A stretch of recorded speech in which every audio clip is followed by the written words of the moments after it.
So people are flocking to me to tell me that there's some sort of discussion going on about whether or not knitting cult lady is a psychological operation, a psyop, right? And this is so funny because this is how it always goes with cults, right? They don't think about what they're saying. This is how it goes whenever people that don't know about cults try to talk about cults. They're like, am I a psychological operation? So here's the thing, cults have to be groups. I'm a human. I'm not a psychological operation. Am I, on purpose, knitting in front of you because I know that it's going to keep you here longer watching? Yes. Which leads me to the other funny thing that cult members and sometimes non-deconstructed ex-cult members don't understand, because they think that they've just never seen non-deceptive sales, right? So they think using influence techniques in order to sell something, being popular and having something to sell, makes you a cult or a cult leader.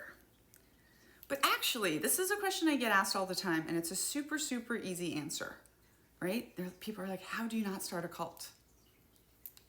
No, I lied. It's not an easy answer. It's very complicated, okay? It's very complicated. It's very important, and I need you to follow all of these in exactly this order. How you don't start a cult is you don't coerce and manipulate people and exploit their labor. And so, even though I'm a very good entertainer and I'm very good at influencing, but I'm doing it to sell a good book that I wrote that I think helps people with the problem of understanding groups that hurt them in the past, the cults that they were in, and how that plays into their future. And here's a product I think will help you with that. So it's not deceptive, even if it is influence tactics, right? So this is just one of those things you'll find, because maybe you've already had this with your MAGA family members. They're like, we're not a cult, you're a cult.